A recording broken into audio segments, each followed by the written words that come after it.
선교적 청년부라는 내용으로 우리 여러분과 함께 하나님의 말씀을 같이 나누도록 하겠습니다. 어떤 말을 이해할 때는 그 개념을, 그 정의를 이해하는 것이 굉장히 중요합니다. 선교적 교회.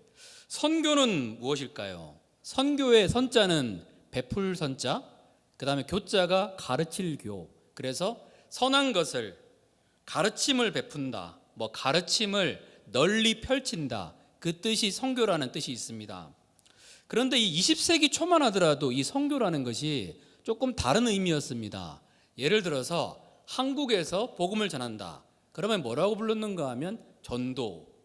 그리고 필리핀이나 외국에 가서 복음을 전한다. 그러면 선교. 이런 개념이 있었는데 이 개념은 거의 다 바뀌었습니다.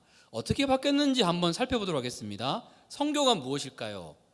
자, 선교는 하나님과의 관계가 깨져서 하나님의 통치를 벗어나 고통받는 모든 현장에 하나님의 사랑과 구원의 복음을 가지고 이 땅을 회복시키는 일련의 모든 가치와 행동을 말합니다.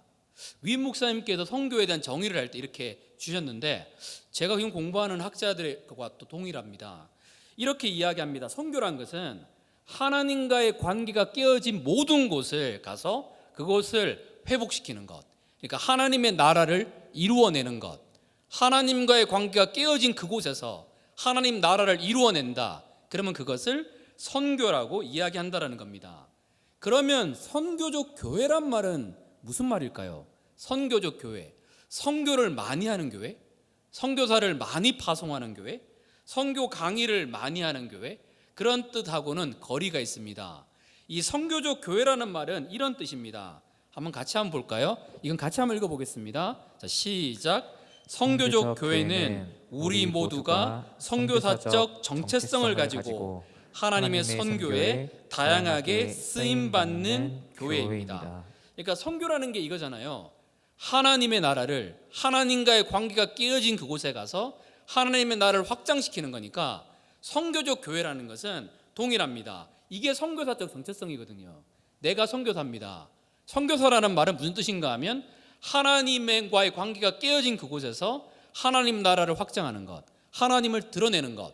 그러니까 선교적 교회라는 것도 내가 이러한 정체성을 가지고 이 하나님의 선교에 다양하게 쓰임 받는 거라는 겁니다. 그러니까 우리 모두가 이 시대에 하나님의 선교사로 부름을 받았다라는 거죠. 이게 선교적 청년부라는 겁니다. 선교사적 정체성을 가지고 하나님의 선교에 다양하게 쓰임 받는 곳, 하나님과의 관계가 무너진 그곳에서 하나님 나라를 세우고 확장한다면 이게 지역과 나라와 문화를 뛰어넘어서 이것을 선교라고 이야기한다는 겁니다.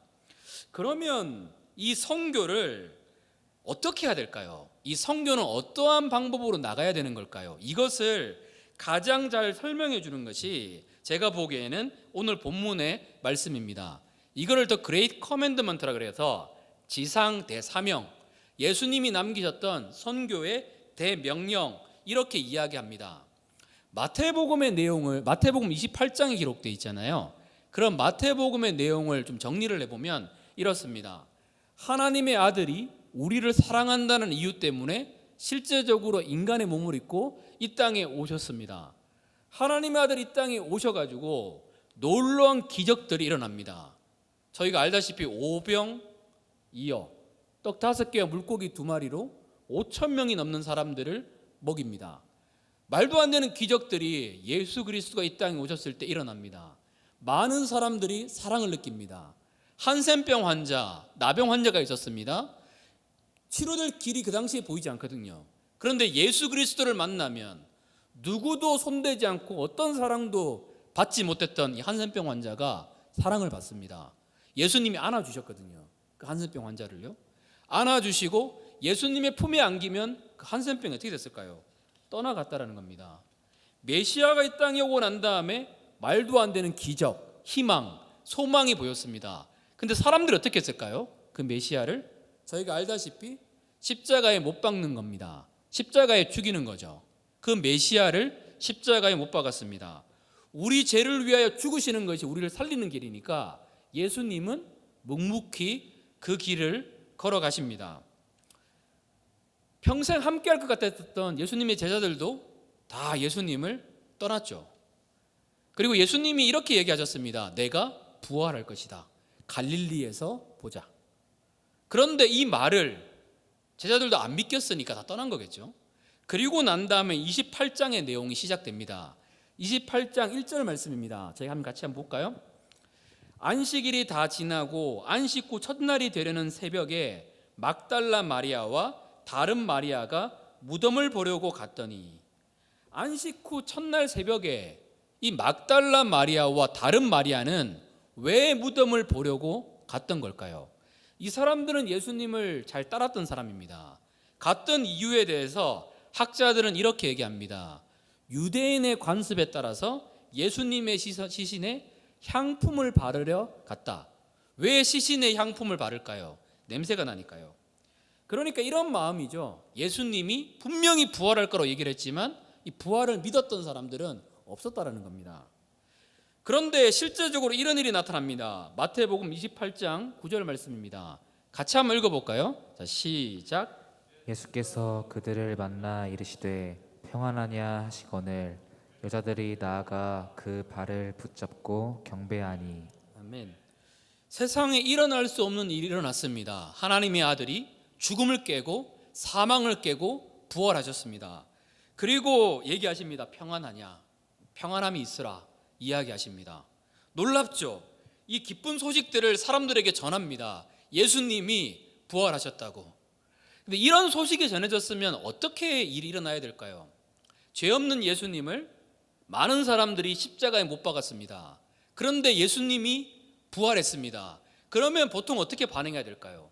죄를 회개하고 예수님 저희가 잘못했습니다 하고 영접하고 그래야 되는데 세상의 모습은 전혀 다릅니다. 마태복음 28장 11절부터 13절 말씀입니다. 여자들이 갈 때에 경비 중 몇이 성에 들어가 모든 된 일을 대제사장들에게 알렸습니다. 기뻐해야 되고 우리가 잘못했다 해야 되는데 그들이 장로들과 함께 모여 의논하고 군인들에게 돈을 많이 주며 이르되 너희는 말하기를 그의 제자들이 밤에 와서 우리가 잘 때에 그를 도둑질하여 갔다 하라. 이게 세상의 모습이라는 거죠. 분명하게 잘못이 드러났는데 회복할 수 있는 길이 있는데 끝까지 나오지 않는다라는 겁니다. 그런데 주님은요 부활하셨고, 그리고 부활하신 주님은 그럼에도 불구하고 이들을 사랑하시고 이제 돌아온 제자들에게 승천하시면서 이러한 지상 대명령, 선교 대명령을 남깁니다. 이것은 선교적 청년부를 이루는 핵심 메시지입니다. 어떤 내용인지 저희 살펴보도록 하겠습니다. 첫째는 같이 읽어볼까요? 자, 시작. 너희는 모든 민족에게 가라. 마태복음 28장 19절의 말씀입니다. 같이 읽겠습니다. 시작. 그러므로 너희는 가서 모든 민족을 제자로 삼아 아버지와 아들과 성령의 이름으로 세례를 베풀고. 이 중에서 이걸 보겠습니다. 너희는 가서, 가는데 누구에게 가라고 주님 말씀하시는가 하면 모든 민족에게 가라. 너희는 가라. 참 당황스럽지 않나요? 멈춰도 되지 않나요? 하나님의 아들이 이 땅에 오셨는데 그 하나님의 아들을 십자가에 못 박은 사람들, 부활하셨는데 도리어 돈을 주어서 거짓말을 퍼뜨린 사람들 보면 멸망시켜야 되지 않을까요? 근데 주님은 이렇게 말합니다. 가라고. 바보 하나님이신 거죠. 가서 하나님의 사랑을 전하라고. 하나님을 아는 사람, 그래도 하나님의 백성들에게 이 말씀을 전하신다라는 겁니다. 이번 주 금요 철화를 마치고 집에 오는데 운전을 이렇게 하고 있었거든요. 근데 뭐 특별한 건 없었어요. 찬양 들으면서 운전을 하고 있다가 그냥 나도 모르게 이런 얘기가 나오는 거예요. 하나님의 사랑을 생각하다 보니까 나도 모르게 바보 하나님, 이런 말이 나오는 거예요. 하나님 참 바보시네요. 그렇게 많은 사람들이 받아들이지도 않는데 끝까지 사랑을 하시고 끝까지 사랑의 길을 가시고 생명까지 주셨는데 여전히 사람들 중에서는 하나님 없다고 얘기하는데 하나님 참 바보시네요 그러는데 갑자기 오열이 되는 거예요. 갑자기 나도 모르게 차를 운전하면서 그렇게 운 적이 없었던 것 같은데 눈물이 막 쏟아지는 거예요. 바보 하나님, 사람들을 그렇게 사랑하셨기에, 얼마나 사랑하셨기에 하나님 그랬던 걸까? 이런 마음이 드는 거예요. 주님은 그렇습니다. 우리가 오지 않으셔도 주님은 가십니다. 너희는 가서 하나님의 백성들에게, 잃어버렸던 백성들에게 하나님의 사랑을 전하는 것, 하나님 나라가 무너진 그곳에 하나님 나라를 이루는 것, 그 예수님의 말씀이거든요. 그래서 가라라고 말씀하십니다. 그런데 이 범위가 어떻게 됩니까? 옆에 누구에게 이렇게 되는 것이 아니라 이 범위가 모든 민족이라는 겁니다. 하나님은 모든 민족이 돌아오기를 기뻐하십니다. 하나님에게 일본 사람, 중국 사람, 유럽 사람 다 하나님의 아들과 하나님의 딸들입니다. 하나님은 모든 민족에게 가서 하나님의 나라를 확장하기를 기뻐하신다라는 겁니다. 여러분이 알다시피 저는 대학교 때 전공했던 것이 역사입니다. 역사를 전공한 사람들이 대부분 다 생각하는 것들이 있습니다. 우리가 일본을 좋아할 수 있겠는가? 일본을 좋아하는 거 쉽지 않거든요. 필리핀에 있을 때 일본 사람을 만났어요. 근데 일본 사람이 이런 얘기를 하는 거예요. 친하게 얘기하다가 전공 역사라고 들으니까 이런 얘기를 하더라고요. 대만은 일본의 100년의 지배를 받았는데 아직까지도 일본하고 관계가 좋은데 한국은 왜 그러냐 이러길래 순간 역사를 잡으려고 그러다가 그냥 있었거든요. 네가 한국의 역사를 아냐. 그리고 역사 강의를 해준 적이 있었어요. 이게 참 마음이 그런 게 있거든요. 근데 신학대학원 공부할 때 저랑 같이 공부했던 목사님이 일본 사람이에요. 근데 일본 사람과 만나서 얘기를 나누는데 목사님 너무 좋아요. 하용주 목사님 설교하실 때 이제 통역하시고 그랬던 목사님이신데 목사님 마인드가 너무 좋아요. 근데 이런 이야기를 하시더라고요. 하나님을 만나고 그분의 사랑을 알고 난 다음에 자기 마음에 이런 마음이 들었다고. 내가 만약 한국 사람이면 일본 사람들을 용서할 수 있을까? 이런 생각이 들었다고 얘기를 하는 거예요. 그래서 목사님 그렇게 얘기 나누면서 있었거든요. 근데 그걸 넘어가지고 하나님을 깊게 만나고 하나님이 하나님의 백성들을 기다린다는 생각이 드니까 일본 사람들에 대해서 막 사랑하고 싶은 마음, 그러한 긍휼의 마음이 이렇게 많이 드는 거예요. 역사를 다 떠나서요. 오사카를 갔습니다. 오사카에 가서 그 오사카 YM에서 일본 사람들과 함께 찬양을 했어요. 꽃들도 이 찬양이 있잖아요. 일본어로 부르는데 눈물이 쏟아지는 거예요. 일본 사람들이 하나님을 예배하는데 한 형제 한 자매구나, 하나님이 이들을 기뻐하시는구나, 이런 마음이 드는 거예요. 그때부터 더 이상 일본에 대한 그런 마음이 안 들었습니다. 그냥 위에 기도하고 일본을 사랑하는 마음을 달라고 나아가고 그렇게 하게 되었습니다. 중국 어떤가요? 우리 MZ세대에서 중국을 좋아하는 사람은 그렇게 많이 없는 것 같아요. 저도 그랬었겠죠. 중국에 대한 편견도 많았겠고. 저는 2년 동안 중국에 살았습니다. 그러니까 보여지는 것들이 있거든요. 근데 중국에 있으면서 참 많이 느꼈던 게, 중국의 CCC 중국 형제님들이랑 자매님들이랑 같이 있었는데 그분들이 가지고 있는 복음의 순수함과 그 뜨거움을 보니까 이 마음이 뜨거워지는 거예요. 까르푸라는 데서 어떤 분이 복음을 전하는데, 중국 사람인데 예수님이 여러분을 사랑한다고 그러는데 그 따뜻한 마음이 마음속에 임하는 거예요. 또 대학원 때 기숙사 생활하는데 룸메이트가 중국 사람이었어요. 여전히 역사 가지고는 싸우고 논쟁은 하는데 이분 안에 있는 그리스도, 많이 울고 많이 기도해야 하고 그랬던 기억이 있습니다. 하나님은 모든 민족이 돌아오기를 기뻐하십니다. 그분의 마음이 있기 때문에 우리는 모든 민족에 가가지고 어떻게든 복음을 전하려는 마음이 있습니다. 고 하영주 목사님께서 러브 소나타라는 것을 만드셔가지고 일본에 가가지고 연예인들도 가서 복음을 전하고 예수님을 전하는데 한 번 이런 적이 있었습니다. 일본 사람들이 많이 모였는데 그곳에서 이렇게 이야기하시는 거예요. 우리 한국 사람들을 용서해 주십시오. 우리가 좋은 것을 전해줘야 되는데 일본에 좋은 것을 전하지 못했습니다.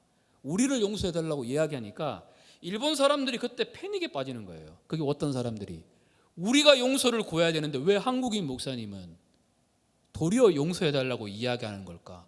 그때 수많은 사람들이, 마키토 목사님에 따르면 수많은 사람들이 예수님을 믿었다라고 이렇게 고백하는 겁니다.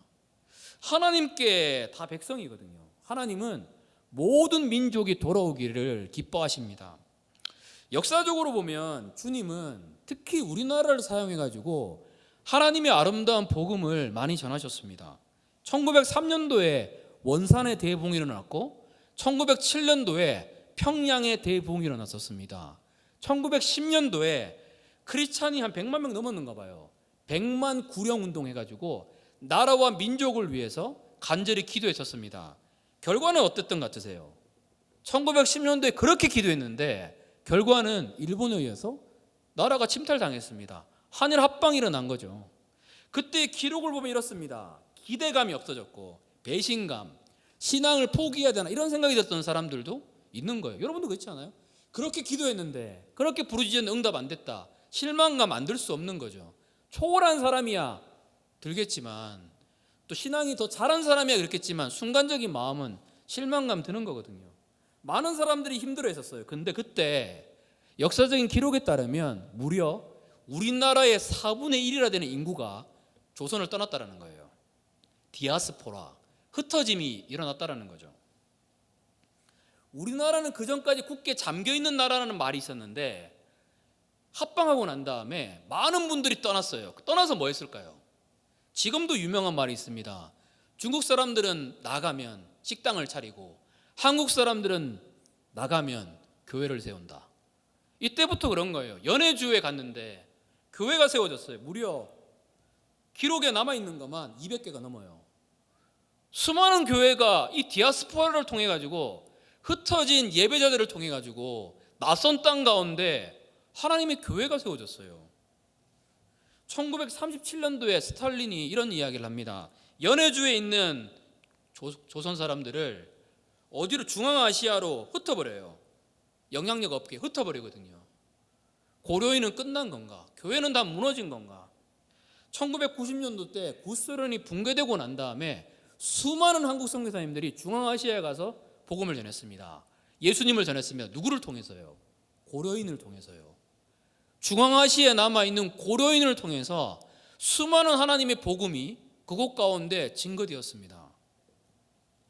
이걸 뭐라고 얘기할 수가 없어요. 제가 중국에 있을 때 미국인 선교사님이 거의 뭐 통곡까지는 아닌데 한탄하시면서 이런 얘기를 하는 거예요. 내 피부색이 바뀌어서 한국 사람이 될 수 있다면 소원이 없겠다고.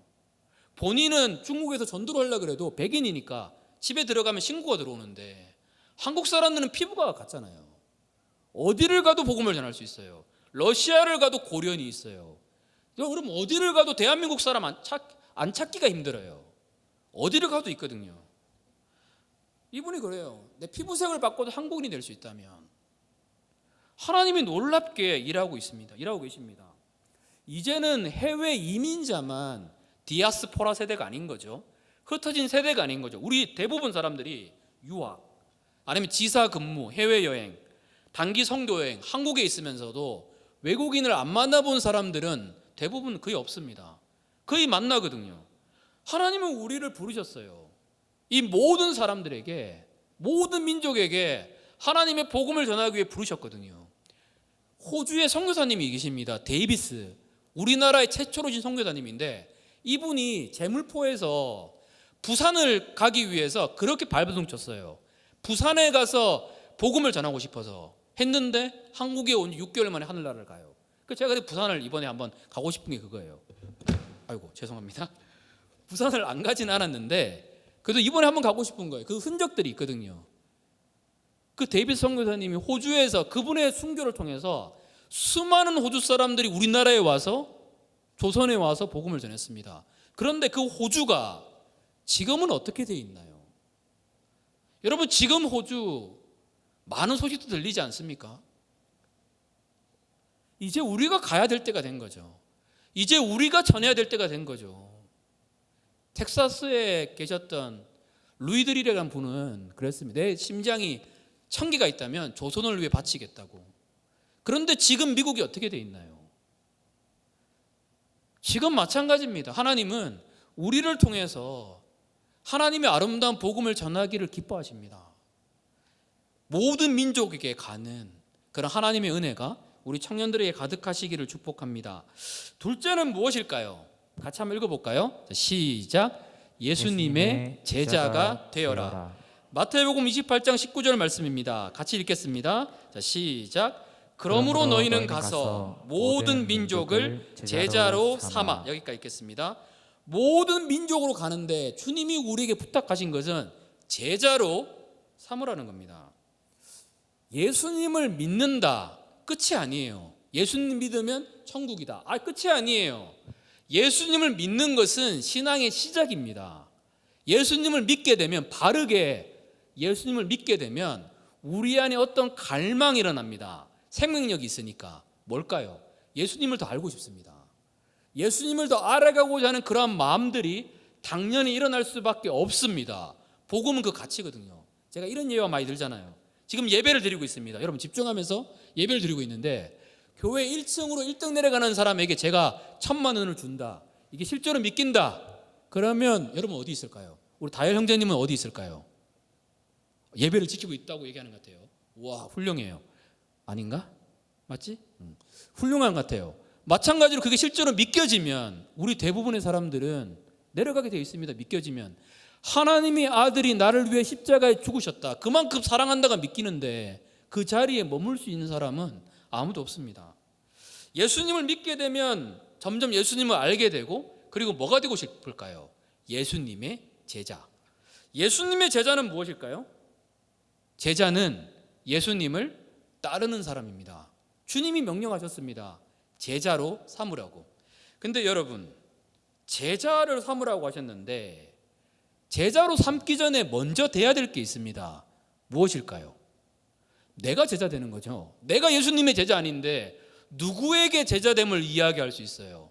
내가 하나님 말씀에 순종하지 않는 삶을 사는데 누구에게 하나님 말씀을 순종하라고 이야기할 수 있어요?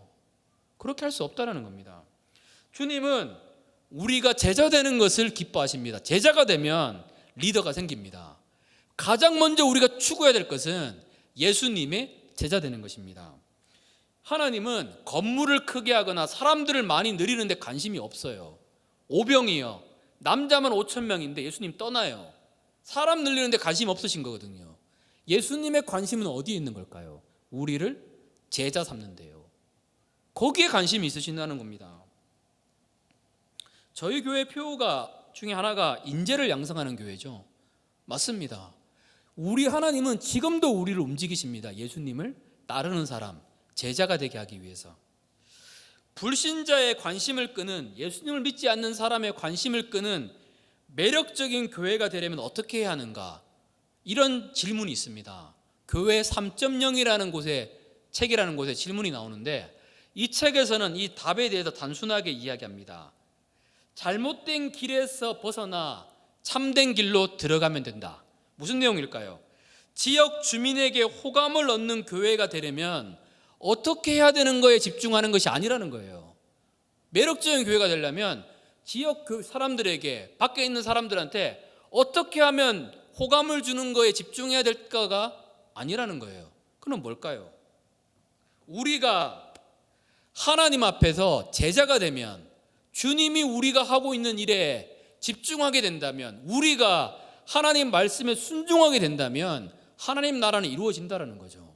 이게 신기한 방법입니다. 성경 전체에서 강조하고 있는 것은 우리가 하나님을 사랑하게 되고 예수님의 제자인 길을 걷기만 하면, 하나님 약속하셨거든요, 많은 사람들이 예수님의 제자 되는 것을, 제자 되는 길로 나오게 된다는 겁니다. 요한복음 13장 35절 말씀입니다. 저희 같이 한번 읽어볼까요? 자, 시작. 너희가 서로 사랑하면 이로써 모든 사람이 너희가 내 제자인 줄 알리라. 아멘. 주님의 방법은 단순합니다. 너희가 서로 사랑하면 사람들이 안 돼요. 우리가 예수님의 제자이라는 거. 내가 기독교인입니다. 그러면 기독교인이면, 예수님을 믿는 사람이라면 부족하고 약하고 물론 힘든 것도 있지만 예수님의 향기가 있어야 합니다. 그게 무엇일까요? 예수님을 사랑하는 것과 그래도 사람들을 사랑하는 삶을, 이 길을 걷는다라는 겁니다. 사실 선교는 미셔널 데이라 그래가지고 하나님이 하십니다. 하나님이 이루시는 거거든요. 그런데 우리는 뭘까요? 하나님의 방해만 안 되면 돼요. 하나님의 통로만 되면 되거든요. 우리에게도 생명력이 있어요. 하나님이 나에게 임하실 수 있도록, 하나님을 방해하지 않도록 그 가운데 나가기만 하면 돼요. 그러면 하나님의 선교는 이루어지게 되어 있다는 겁니다. 예수님 믿는 사람들에게 하나님의 생명이 있습니다. 그러면 주님은 지금도 우리에게 말씀하십니다. 제자가 되라고. 그냥 개종자가 아니라, 교회만 다니는 사람이 아니라 예수님의 제자가 되라고 우리를 부르고 계신다라는 겁니다. 이 예수님을 따르는 은혜가 우리 청년들에게 가득하시기를 축복합니다. 우리 셋째는 무엇일까요? 같이 한번 읽어볼까요? 자, 시작. 세례를 베풀고 예수님이 본부한 모든 것을 가르쳐 지키게 하라. 마태복음 28장 19절 20절 이렇게 말합니다. 그러므로 너희는 가서 모든 민족을 제자로 삼아 아버지와 아들과 성령의 이름으로 세례를 베풀고 내가 너에게 분부한 모든 것을 가르쳐 지키게 하라. 볼지어다 내가 세상 끝날까지 너희와 항상 함께 있으리라 하시니라. 아멘. 주님은 우리에게 말씀하셨습니다. 세례를 주라고. 세례를 준다라는 것은 무엇일까요? 주님이 이렇게 얘기하지 않으셨습니다. 칼과 권력, 모든 수단과 방법을 통해 가지고 사람들에게 하나님을 전해라, 이렇게 하지 않으셨거든요. 하나님의 방법은 무엇일까요? 세례를 주라는 거예요. 우리는 세례 받을 때 이렇게 물세례 이렇게 부잖아요. 근데 외국에 나가면 대부분 다 세례를 할 때 물에 이렇게 넣습니다. 이 뜻은 나는 죽고 예수는 삽니다. 이 고백이 세례라는 거거든요. 세례라는 뜻은 이런 것이 있습니다. 주님, 이제는 내가 주인된 삶에서 죽겠습니다. 이제 내가 바라는 한 가지는 내 안에 계신 예수 그리스도, 그분만을 높이겠습니다. 이게 세례의 고백입니다. 내가 죽고 예수로 살아가는 삶. 예수님을 높이는 거 있잖아요. 이게 세례거든요. 예수님을 높이고 내가 죽고 예수님을 드러내는 것, 이것이 선교적 교회의 가장 핵심입니다. 하나님의 교회는요, 하나님이 높아지는 곳이에요. 어떤 누구도요, 하나님 외에 높아지는 사람이 없어요. 하나님의 교회는 하나님이 높아질 때에, 하나님이 하나님으로 인정받으실 때에, 그렇게 받아들여질 때에 하나님의 교회의 생명력은 더해집니다. 교회에는 생명이 있거든요. 생명이 있으면 자랍니다. 하나님을 높이고자 하는 그러한 마음이 있다면, 내 삶을 통해서 그리스도를 드러내기를 원한다면 그곳에는 생명이 있고, 이 생명은 사람들에게 증거되게 되어 있습니다. 하지 말라 그래도 자연적으로 하나님의 복음은 전해지게 되어 있습니다.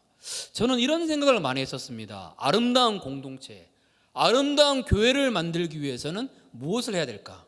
우리가 좀 더 이해하고, 우리가 좀 더 용납해주고, 좀 더 사랑하고 그러면 되는 것이 아닐까 생각해 봤는데 그게 아니더라고요. 그렇게 해도 문제는 여전합니다. 성경을 보다 깨달았던 게 이겁니다. 하나님의 교회가 정말로 견고해지는 방법, 하나님의 교회가 튼튼해지는 방법은 예수 그리스도를 높이는 데 있구나. 우리가 예수 그리스도를 높이게 되면 자연스럽게 그 교회는 튼튼해집니다. 견고해집니다. 예전에 제가 청년이 때 목사님이신데 이렇게 레크레이션을 하려고 했거든요. 레크레이션은 굉장히 좋습니다. 그런데 이분이 이렇게 얘기를 하시더라고요. 기도하는데 레크레이션도 좋은데 먼저 우리 하나님을 높이고 싶다고, 예배하자고, 기도하자고 하셨거든요. 그리고 기타를 갖고 오시고 찬양하고 예배를 드렸어요. 그리고 하나님의 이름을 높였는데 하나님을 향한 막 사랑하는 마음이 되게 많이 들었어요. 그리고 레크레이션을 했는데 최고의 레크레이션을 했어요. 서로 정말로 친해졌거든요. 정말로 가까워졌습니다. 마찬가지입니다. 예수 그리스도를 높이는 그곳, 그 아름다운 예수 그리스도를 전하는 그곳에는 선교적 교회, 하나님 나라가 이루어지게 되어 있다는 겁니다. 자, 이 질문 다시 돌아가 볼까요? 안 믿는 사람, 불신자의 관심을 끄는 매력적인 교회가 되려면 어떻게 해야 될까? 질문이 이건 거죠. 매력적인 교회를 보여주는 게 아니에요. 매력적인 목사님을 보여주는 게 아니고요. 매력적인 청년부를 보여주는 게 아니에요. 누구를 보여주는 것일까요? 매력적인 예수님을 보여주면 된다는 겁니다. 매력적인 예수님이 드러납니다. 매력적인 예수님이 사람 가운데 임합니다. 그게 교회라는 거예요. 그게 하나님이 다스리는 곳이라는 거죠. 그것 가운데 놀라운 하나님의 은혜가 있습니다. 내 안에 예수님이 사시는 거, 성교적 교회를 이루어가는 거 쉬운 일일까요? 내가 죽고 예수님 사시는 거 쉽지 않은 길입니다. 그런데 주님이 이렇게 약속하셨습니다. 내가 하늘과 땅의 모든 권세를 주셨으니 세상 끝날까지 너희와 항상 함께하리라. 하늘과 땅의 모든 권세를 하나님께서 예수님에게 주셨는데 하늘과 땅의 모든 권세를 가진 예수님이 우리에게 말씀하십니다. 세상 끝날까지 내가 너희와 항상 함께 하겠다. 여기에 우리 안에 깊은 갈망과 깊은 소망이 생기는 겁니다. 하나님이 우리 도우시는 거거든요. 저도 그렇고 마찬가지로 우리는 부족해요. 연약해요. 그런데도 불구하고 기뻐할 수 있는 이유, 하나님이 우리와 함께 하신다는 겁니다. 이 얘기를 하고 우리 말씀을 좀 정리했으면 좋겠습니다. 제가 개인적으로 좋아하는 분 중에 분당 만나교회의 김병선 목사님이라는 분이 계십니다. 새롭게 하소서라는 데 나오셔서 이런 간증을 예전에 하셨는데 이렇게 얘기하시더라고요. 목사님이신데 8년 동안 공황장애로 힘들어하셨다고. 그리고 수면장애, 이석증, 어지러움이잖아요. 이런 게 있거든요. 그리고 문제가 생겨서 요로에도 문제가 생겨서 고생을 많이 했다라는 겁니다. 설교단에 서는 게 무서워요. 이 공황장애가 생기면 너무 무섭거든요. 공포스러워요. 그런데 하루하루를 버티고 있습니다. 그런데 어느 날 홀로 혼자 있는데 갑자기 공황장애가 와요. 누구에게도 다 올 수 있는 거거든요. 공황장애가 와요. 의사와 연락해야 되는데 휴일에 연락이 안 됐어요. 그때는 119가 뭐 잘 됐던 시대도 아니었고요. 죽을 것 같아요. 너무 힘들어요. 그때 깨달았습니다. 내겐 기도밖에 없구나. 하나님 저 고쳐주세요. 하나님 저 고쳐. 이 간절함은 뭐라고 말할 수 없죠. 투병하다가 죽은 사람들의 얼굴이 떠올라요. 돌아가셨던 분들.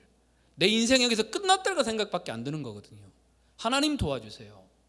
하나님 붙잡아 주세요. 이분이 그 아픔이 치유되었다라고는 모르겠어요. 됐는지. 그런데 이렇게 얘기하더라고요. 그 기도가 나를 버티게 했다라는 거예요.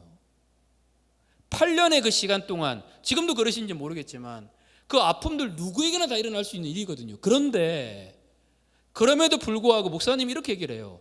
지금까지 내 인생을 버티게 만든 것은 그 새벽에 나와서 하나님과 기도했었던 그 2시간의 기도, 하나님과 나와 이 교제가 나를 버티게 만들었다라는 거예요. 하나님 없으면 우리가 어떻게 버텨요? 누가 버틸 수 있다고 이야기할 수 있어요? 없어요. 하나님이 함께하지 않는 삶은 사실 아무것도 없거든요. 근데 목사님이 이렇게 얘기를 해요. 또 너무 힘들 때에 사람이 이래서 자살을 하는구나. 살아있는 것이 너무 힘들다. 그 삶의 힘듦을 뭐라고 이야기할 수 있을까요? 근데 나중에 깨달았대요. 이 내 몸의 가시가 하나님께 진짜 가는 통로가 되는 거구나. 내가 만약 이런 고난이 없었다면 나는 사꾼 목사가 되어 있을 거라고. 사람들의 마음을 전혀 이해하지 못하는 그런 사람이 되었을 거라고. 하나님 감사합니다. 이건 뭐라고 얘기할 수가 없는 거죠. 하나님이 우리 안에 주인 되잖아요. 그 하나님이 높아져야 돼요. 교회는 하나님을 그냥 개종자로 천국 가기 위한 대상으로 믿는 곳이 아니에요. 교회는 예수님을 따르는 곳이에요. 교회는 하나님이 높아지는 것이에요. 누구도 하나님 외에 높아지면 안 돼요. 그분만이 드러나고요. 그분만이 높아지는 그곳을 통해서 하나님은 지금도 아름다운 일을 행하고 계십니다. 인간의 어떤 말이 우리를 변화시킬 수 있을까요? 못 변화시켜요. 근데 하나님의 한마디 그 말씀요. 하나님이 말씀을 통해서, 찬양을 통해서, 누군가의 만남을 통해 주시는 그 한마디의 말씀이 우리를 바꾼다는 거예요. 그분은 너무 아름답거든요. 우리 그 예수님을 높이는 우리 청년부, 우리 예수님을 높이는 우리 교회가 되었으면 좋겠습니다. 목수신데 그분은 하나님의 아들이시거든요. 우리 같이 한번 찬양 한번 할까요?